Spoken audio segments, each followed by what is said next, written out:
Sau đây thì giáo sư Kidoka sẽ trình bày một nghiên cứu về tình trạng suy kiệt của điều dưỡng sức khỏe tâm thần Nhật Bản. This time I'd like to talk about burnout among nurses who are working at psychiatric hospitals in Japan. This is what I will be covering. Next slide, please. First, I will introduce the concept and the definition of burnout. Then I will show you how to measure burnout. Finally, I'd like to introduce one of my burnout research. Sau đây thì tôi xin trình bày về tình trạng kiệt sức của điều dưỡng Nhật Bản làm việc tại bệnh viện tâm thần. Đầu tiên thì tôi xin trình bày về những khái niệm và định nghĩa về tình trạng suy kiệt.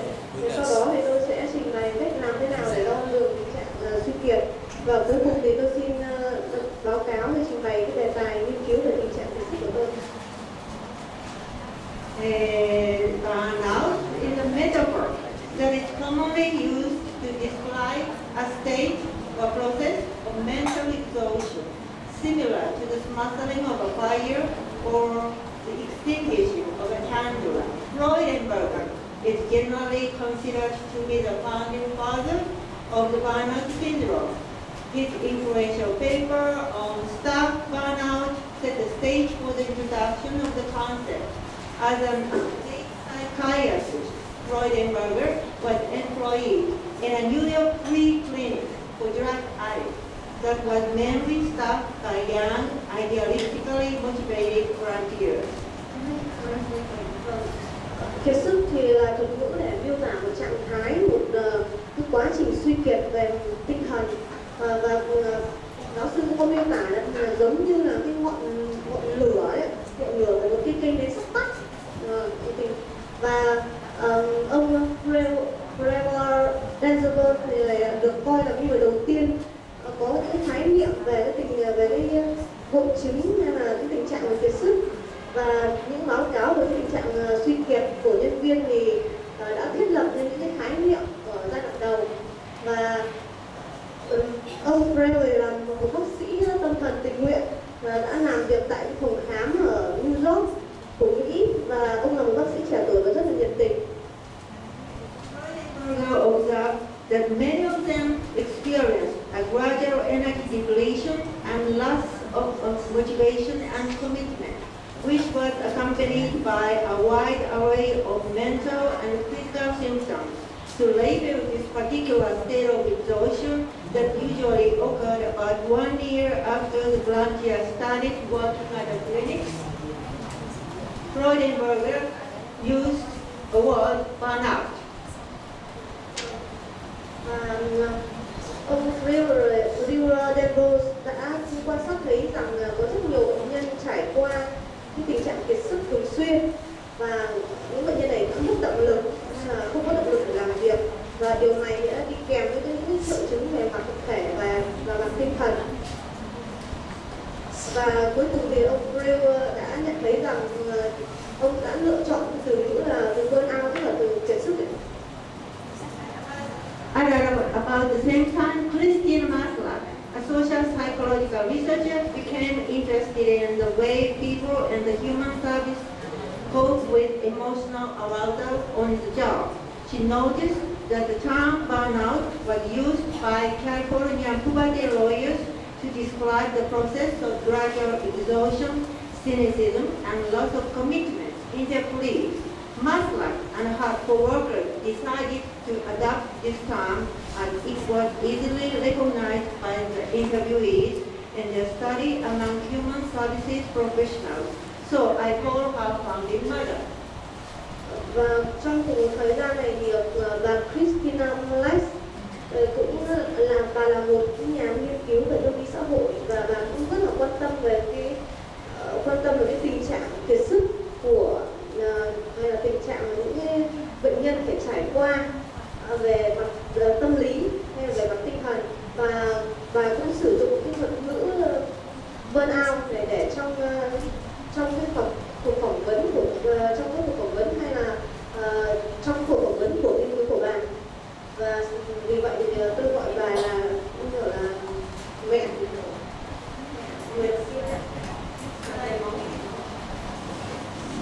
The most often cited definition of burnout comes from Maslow and Jackson.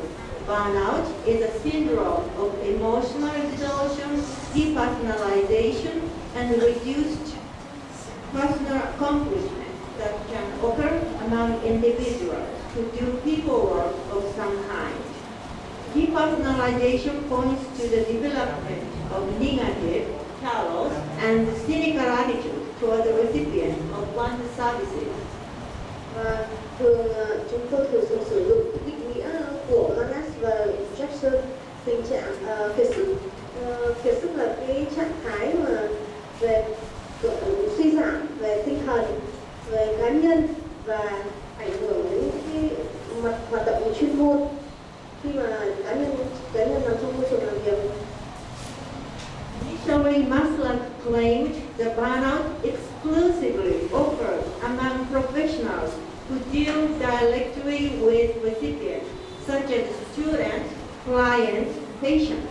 Hence, in their view, burnout is restricted to the helping professions. But in 1996, the concept of burnout was broadened and defined as a crisis in one's relationship with work in general, and not necessarily as a crisis in one's relationship with people at work. As a consequence, the three original burnout dimensions were redefined. Exhaustion now refers to fatigue irrespective of its cause. Cynicism reflects an indifferent or distant attitude towards work instead of other people. Lastly, lack of professional efficacy encompasses both social and non-social aspects of occupational accomplishment. Trước hết thì là tôi xin trước hết thì chúng ta thấy rằng là cái tình trạng kiệt sức này có thể xảy ra ở tất cả các lĩnh vực. Những người mà tiếp xúc trực tiếp với lại bệnh nhân, hay ví dụ như là bệnh nhân, sinh viên, và vì vậy thì là cái khái niệm về tình trạng kiệt sức này đã được sử dụng rất là rộng rãi, và kết quả có ba cái tình trạng, ba cái trạng thái của tình trạng kiệt sức. Và kiệt sức thì được coi như là cái tình trạng mệt mỏi, là cái nguyên nhân mệt mỏi gây ra. Can I go? You may have different ideas of the definition of burnout, but a synthetic definition of burnout has been proposed by Shapley and his co-researchers. Burnout is a result of prolonged exposure to chronic work stress. Burnout is a persistent, negative, work-related state of mind in normal individuals. It is primarily characterized by exhaustion, which is accompanied by development of dysfunctional attitude and behavior at work, so-called cynicism, and reduced professional efficacy. Distress, a sense of reduced effectiveness, decreased motivation at work.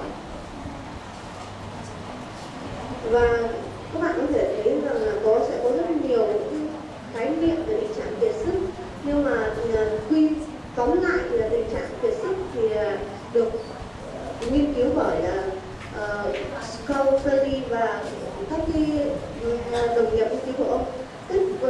Tình trạng kiệt sức thì là kết quả làm việc, là do là tình trạng làm việc căng thẳng mãn tính kéo dài, tức là làm việc căng thẳng trong tình trạng kéo dài, và kiệt sức thì là cái phần tiêu cực, làm việc trong cái môi trường không lành mạnh gây ra cái tình trạng kiệt sức này. Burnout or not, we never know, because burnout cannot be seen. Still, we have instruments to measure burnout. Despite the variety of burnout measures, the most popular instrument is the Maslow Burnout Inventory, so-called MBI.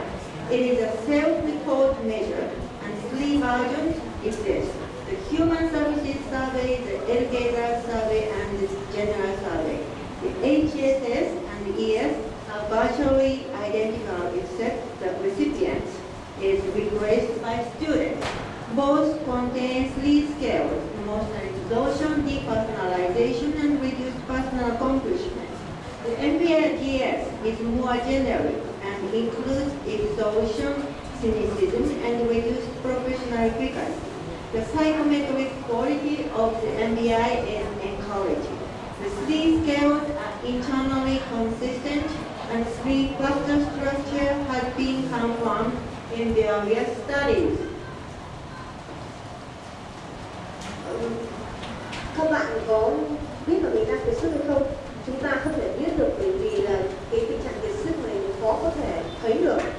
Và vì vậy thì chúng tôi có một số những dụng cụ hoặc là các phương pháp để đo lường tình trạng kiệt sức.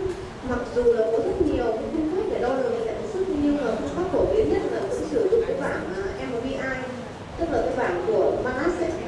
Và đây là cái bảng đánh giá cá nhân có 3 phiên bản, tức là phiên bản là do các nhà giáo dục như các quý vị có thể nhìn thấy là khảo sát nhân sinh, khảo sát giáo dục và khảo sát chung ấy, để đo lường.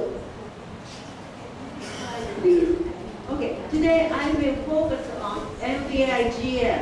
The MBIGS is a 16-item measure containing 5 items dealing with exhaustion, 5 dealing with cynicism, and 6 dealing with professional efficacy. I show you sample items dealing with exhaustion. I feel used up at the end of the workday. Working all day is really a strain for me. These are sample items dealing with cynicism.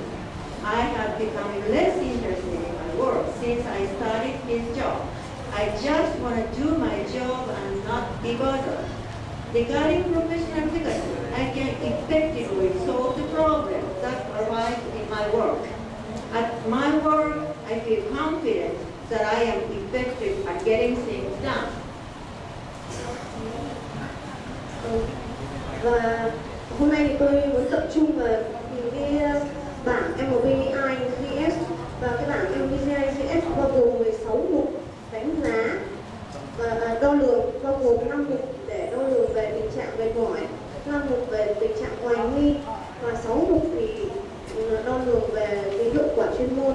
Và tôi sẽ đưa ra một ví dụ về cái việc đo lường về tình trạng mệt mỏi. Ví dụ như là các quý vị có thể nhìn thấy cái bản dịch về cái lời dẫn ở tiếng Việt. Responded to on a 7-point scale, varying from 0, that means never, to 6, that means every day. And the total scores for each subscale are divided by the number of items for the subscale. A Japanese MBIGS was translated by myself and my co-researchers. Construct validity and reliability have been ascertained with the Japanese MBI. Similar positive psychometric results have been obtained with the French, German, Dutch, Swedish, Finnish, and Chinese versions. I don't know if there is a Vietnamese version, I don't know. Và các cái mục ở đây thì là có tất cả tổng là 6 điểm, tính từ 0 đến 6. Mức 0 thì có nghĩa là không bao giờ cảm thấy kiệt sức ấy. Và mức 6 là có nghĩa là cảm thấy kiệt sức hàng ngày. Và tổng các cái điểm này cho mỗi cái mục thì được chia theo cái số mục ấy, tức là mỗi điểm thì được chia theo số mục cho mỗi cái mục đánh giá.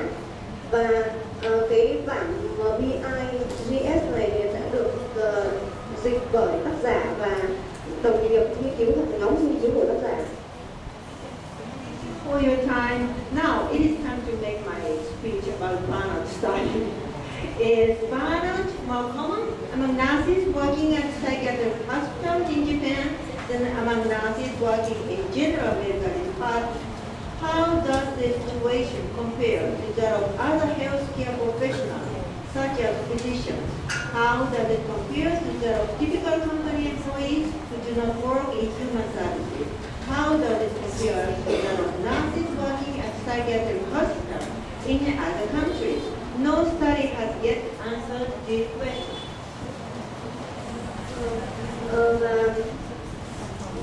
Liệu rằng thì là tôi đặt câu hỏi là liệu rằng điều dưỡng làm việc ở các bệnh viện tâm thần của Nhật Bản thì có mệt mỏi hay là kiệt sức hơn những điều dưỡng làm việc ở các khoa khác hay các bệnh viện khác không? Và làm thế nào để so sánh cái tình trạng này giữa các điều dưỡng và bác sĩ ấy, và làm thế nào để so sánh được những cái nhân viên mà làm thuê đối với lại so với những người làm việc trong lĩnh vực y tế. Và sau đây thì là sẽ cùng nghiên cứu để trả lời những câu hỏi như vậy. Will investigate the prevalence of burnout among Japanese mental health nurses. We will also compare these results to data from physicians and company employees selected from the large volume of data that we have collected, as well as data from Finnish mental health nurses. Và nghiên cứu này có hai mục tiêu cũng như là các quý vị có thể thấy ở trên slide, và cái nghiên cứu này là nhằm để điều tra cái sự liên quan là sự tương quan giữa điều dưỡng của Nhật Bản, giữa điều dưỡng tâm thần của Nhật Bản, và chúng tôi cũng so sánh cái kết quả này đối với kết quả của bác sĩ và các nhân viên làm thuê khác của Nhật Bản, và cũng như là so sánh với lại cái dữ liệu của điều dưỡng tâm thần Thái Lan. Next slide, please. These data were selected because they were collected from studies conducted between 2011 and 2013, and thus recent and show little variation. Vâng, thưa quý vị có thể nhìn thấy cái số liệu ở trên bảng, và những cái số liệu này được thu thập từ giữa năm 2011 và 2013. Okay, the burnout was measured of course with MBIGS. The Japanese MBIGS was used for the Japan surveys, and the Finnish MBIGS was used for the study of Finnish mental health nurses. Và cái tình trạng kiệt sức này được đo lường bằng cái bảng MBIGS, và MBIGS của Nhật Bản thì sử dụng cho cái khảo sát của Nhật Bản, còn MBIGS của Phần Lan thì sử dụng cho nghiên cứu của điều dưỡng Phần Lan. Now, this is our result of classification of burnout. This is very original. There is no generally accepted classification of the severity of burnout according to the MBIGS that comprises 3 subscales. So, interpretation can be very difficult. Brain Fire introduced the exhaustion plus 1 criteria. It is commonly held that in the burnout process, exhaustion precedes cynicism, then reduced professional efficacy. Accordingly, subjects with intense exhaustion and either a high level of cynicism or a low level of professional efficacy, or both, were considered to have burned out. The exhaustion plus 1 criterion is thus considered relatively established as an appropriate criteria for burnout. Further, we propose revised classification for the exhaustion 1 plus criterion. We examined burnout in detail based on the neural test theory. From that result, we propose that there should instead be 5 classifications for burnout. Và thường chúng ta không có cái phân loại chung nào về tình trạng kiệt sức, do đó thì về cái xác định cái tình trạng kiệt sức thì nó khá là khó khăn. Thì cũng như là nghiên cứu của Brain năm 2003 thì có đưa ra một cái đánh giá là mệt mỏi là một tiêu chí để đánh giá tình trạng kiệt sức. Nhưng mà tuy nhiên thì là nhìn chung rằng thì là cái tình trạng kiệt sức thì nó bao gồm như là kiệt sức này, mệt mỏi, gọi là suy giảm mệt mỏi, và bao gồm cả sự hoài nghi, và sau đó nó sẽ dẫn đến là cái hiệu quả chuyên môn kém. Và theo như vậy thì là các cái đối tượng mà có kiệt sức thì là thường là ở cái mức mệt mỏi khá là cao, và có một cái hiệu quả chuyên môn rất là thấp, hoặc là cả hai đều, hoặc cả hai, tức là cả chuyên môn hiệu quả chuyên môn thấp và đều gặp tình trạng mệt mỏi. Those who meet back to the figure. Essentially, those who meet the exhaustion plus 1 criterion are determined to be burned out. Among such people, those who have a high score for cynicism, along with a low score for professional efficacy, are determined to be severely burned score, but a low score for cynicism and a high score for professional efficacy are determined to be exhausted. Those who have a high cynicism score, even if their exhaustion score is low, are determined to be in a depressed state. Those who do not fit into the above classifications, namely those with a low exhaustion score and a low cynicism score, are determined to be in good health. The slide summarizes this classification. Và quan trọng là một người có tình trạng mệt mỏi cộng với lại một tiêu chuẩn nữa thì được đánh giá là kiệt sức. Và khi người nào mà có điểm cao về cái tình trạng hoài nghi, tức là hoài nghi cao và có cái điểm thấp, đánh giá thấp về cái hiệu quả chuyên môn thì họ được coi là kiệt sức trầm trọng. Và những cái người mà có cái mệt mỏi, có điểm mệt mỏi cao nhưng mà có cái điểm hoài nghi thấp và có điểm cao về hiệu quả chuyên môn thì được gọi là exhausted là gì? Now we have finally come to the result. Results. Table 2, please. Table 2. NBIGF. Subscale scores for each group. Significant differences were observed between 4 groups for also all 3 subscales. Can you see the big difference between Japan data and Finnish mental health analysis? It's very different. Và bảng 2 thì ở bảng 2 thì có chỉ ra cái điểm đo của MDIGS cho từng nhóm và có cái sự khác biệt rất là lớn giữa 4 nhóm giữa 4 nhóm đối với lại 3 cái mức độ của kiệt sức ấy, tức là kiệt sức trầm trọng như là mệt mỏi ấy. Và các bạn có thể nhìn thấy rằng là có cái sự khác biệt ở trên bảng đấy trong cái số liệu giữa của điều dưỡng Nhật Bản và điều dưỡng Phần Lan. Now take the 3 please. Next slide please. Table 3 shows the balanced classifications among each group. Significant differences were seen between the 4 groups. Again, there is a big difference between Japan data and Finnish mental health analysis. There is almost no severely burned out mental health analysis in Finnish compared to Japan data.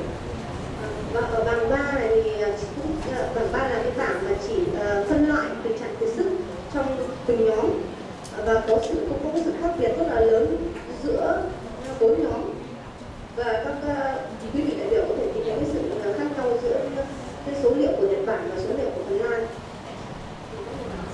Healthcare, next slide please, discussion. We come to discussion.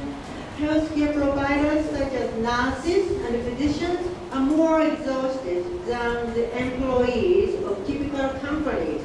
This also indicates that cynicism, which is considered the stage following burnout, is prevalent as well. Furthermore, we found that mental health nurses we examined in this study were more exhausted and more cynical than physicians. Our professional efficacy findings are particularly intriguing. There was a vast difference between nurses and physicians. It appears that even though physicians have demanding jobs, they have a good deal of professional efficacy. For example, they are confident in their abilities and feel that their job is worthwhile. These findings appear to indicate a situation where exhausted Japanese mental health nurses have become cynical upon losing their ambition and interest in their nursing work and lack a sense of professional efficacy. Và về thảo luận thì nhân viên y tế, ví dụ như điều dưỡng bác sĩ thì thường có tình trạng kiệt sức nhiều hơn so với những người làm thuê ở Nhật Bản. Và điều này cũng chỉ ra rằng là cái sự hoài nghi là một cái giai đoạn trong cái tình trạng kiệt sức. Và ngoài ra thì là chúng tôi cũng thấy rằng là sức khỏe điều dưỡng của tâm thần Nhật Bản trong nghiên cứu này thường là kiệt sức nhiều hơn so với các điều dưỡng ở khoa khác, cũng như là kiệt sức nhiều hơn so với bác sĩ. Và có cái sự khác biệt rất là lớn giữa bác sĩ và điều dưỡng. was found that approximately 75% of Japanese company employees were working in good health. However, the number of nurses and physicians who stayed healthy while working was 15 to 25% lower. Most notably, although mental health nurses were more exhausted than physicians, the number of nurses who were already burned out was 10% higher. Approximately 20% were burned out and 10% were severely burned out. Thus, over 30% in total were working in a burned out state. Through this study, we were able to ascertain the reality of mental health nursing, namely that many nurses continue working despite being more burned out than typical company employees. Và chúng tôi cũng thấy rằng là xấp xỉ 75% các nhân viên làm thuê của Nhật Bản thì ở trong cái tình trạng làm việc rất là tốt, trong sức khỏe tình trạng làm việc tốt. Tuy nhiên thì số điều dưỡng và số bác sĩ mà làm trong tình trạng sức khỏe tốt thì chỉ có khoảng dưới là từ 15 đến 25%. Và chú ý lớn nhất là mặc dù là có một số những điều dưỡng ở bệnh viện tâm thần thì làm việc với tình trạng mệt mỏi hơn bác sĩ, nhưng mà số lượng điều dưỡng mà làm việc trong tình trạng kiệt sức nặng thì là trên 10%, và xấp xỉ 20% trong 20% về tình trạng kiệt sức thì có 10% là kiệt sức nặng. Do đó thì trên 30% tổng số, và do đó thì chúng ta có 30% là tổng số điều dưỡng là bị kiệt sức, bởi vì là trong 30% thì có 20% là kiệt sức, còn 10% là kiệt sức nặng. Situation for Japanese mental health nurses is the same as that for nurses in other countries. For mental health nurses, the situation was completely different, as you can see the table 2 and 3. Compared to all of the Japanese group, Finnish mental health nurses appeared to be less exhausted and cynical and appeared